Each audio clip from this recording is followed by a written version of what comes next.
Yo, what up, YouTube? It's your boy Rick G coming at you live with Joe's on Pro Sports Talk here on YouTube. Everybody knows, check us out on Facebook right now, Joe's on Pro Sports Group. You know I'm lit up right now. That's what we do around here, smoking, blazing 420, cannabis life. Yeah, that's right. Anyways, I told you boys and girls that I was going to be coming back with some, I would say, a draft recap, so to speak. You know what I mean? I want to make sure that we kind of touch on that before we move on because we got a lot of stuff going on. LeBron just won today. The Cavs are looking pretty stout against those Raptors, so I want to always touch on the playoffs in the NBA. We're over here talking about the draft though. So Trubisky. That's all I gotta say, man. That's all I gotta say. I can't believe Chi-Town did what they did. They traded up one spot just to get this man who nobody even knows really much about. He was a one-year starter at a UNC.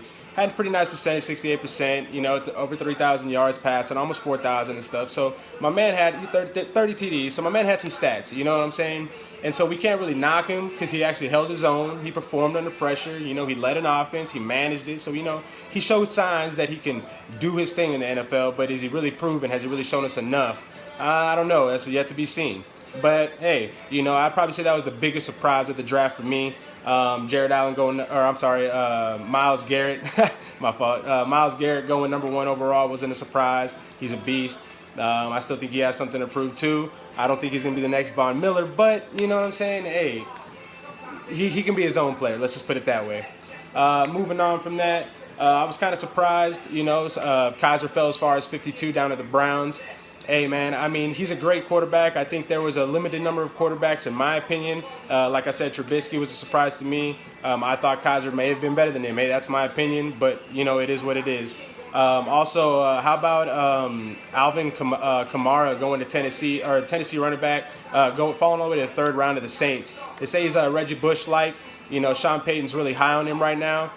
He was projected as a first-round draft pick early in the mock drafts, and he kind of fell, which was kind of surprising. So, maybe Sean Payton and the Saints out there found themselves a little gem. It's going to be able to get the shine on a little bit better than Reggie Bush, or even the same. That'd be some nice production out of there that they've been lacking. AP's back there, Ingram. They're going to have a style little backfield, I'm a Giants fan, so, my Giants are looking good right now, boy. All right, anyways.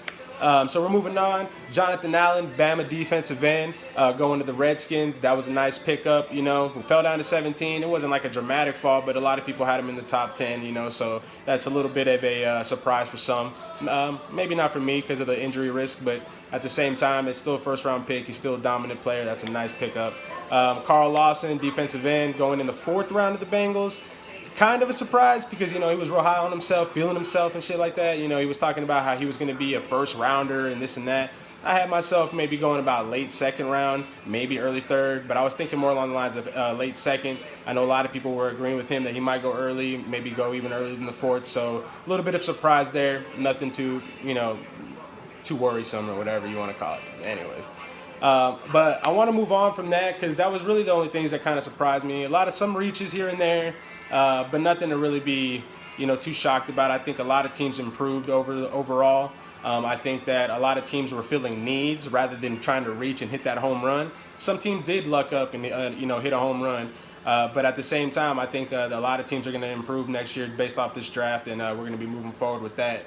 I do want to touch on one more thing.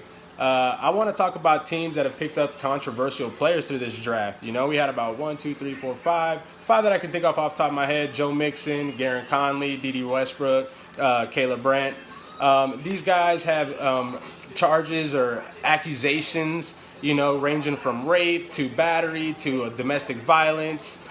Even one guy got accused of something, and he didn't actually have any charge. It was a rape charge. He didn't actually have any charges brought on him. He wasn't actually arrested. He just got accused of it. But a lot of teams were staying away from him because they were saying that it's just not a good look overall. So, I mean, I'm not really mad at the teams for going for the talent, but at the same time, I wonder if it may be becoming a problem.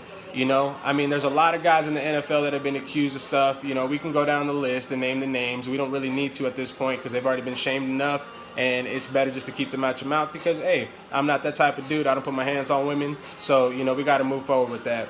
But is the NFL allowing these guys to get away with stuff like this, you know? And I know we all can say yes, but what's the underlying issue here? Is it more that they want to see these guys win and make money? You know, I don't know. It's not necessarily the individual, it's more about the team. I get that. But I don't know, man. It just kind of bothers me because I think these guys and people in general just deserve second chances. But if you have a history of it, like some of these guys have 2-time domestic violence. Another guy punched a girl in the face and just walked off like it was nothing. I've never put my hands on a woman. I never will put my hands on a woman. I have a little girl. If anybody put my hands on my little girl, I promise you, you'd be feeling my hands. So, I mean, I don't know. You know, I think it's time that the NFL make a proper stance. I know they have those verbal stances that they put out all the time, little media statements and everything. But maybe we start setting a precedence and saying, hey, look, it's about that time where we're not going to take anybody who's been accused. We're not going to take anybody who's actually going through a trial. We're not going to take anybody who has any charges on them at that moment. Maybe not be going through a trial, but they have charges. You know, the teams that hide stuff like Baylor, even OU. I mean, because D.D. Westbrook and Joe Mixon are 2 people that are on this list.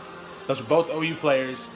And, you know, we didn't really hear like a big uproar. We did about Joe Mixon, but we didn't hear a big uproar about D.D. Westbrook. We didn't hear, you know, anything crazy.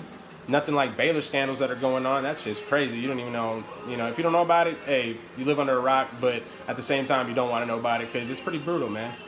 So, I don't know. I think that the NFL needs to finally take a stance and finally say, hey, enough is enough. We're not going to be taking these guys. And maybe these guys start seeing the trend in a different way. You know, we start seeing guys who don't, and other NFL players come up and start taking the stance of, you know, we're not going to take any kind of guys on this on our team, and they start voicing their opinions on through a media outlet. Who knows? Just thinking out loud, like I said. But like I said, that's what I wanted to talk about today. I think everybody should leave some comments down right below me. I think that you should go and visit Facebook page, Joe's on Pro Sports Group. Search it. We're in there. We're under Sports Group. Like us. Like this video. Subscribe. You know what I'm saying? Share it. Do your thing. I don't care what you do with it, but just make sure that you spread it so we blow up. We're trying to bring you the best information. I appreciate you sticking around. Like I said, the video's going to get a little bit longer, so just stick around. Everybody, let's start the debate. Let's do this thing. Joe's on Pros. Here we go, baby. Rick G, I'm out.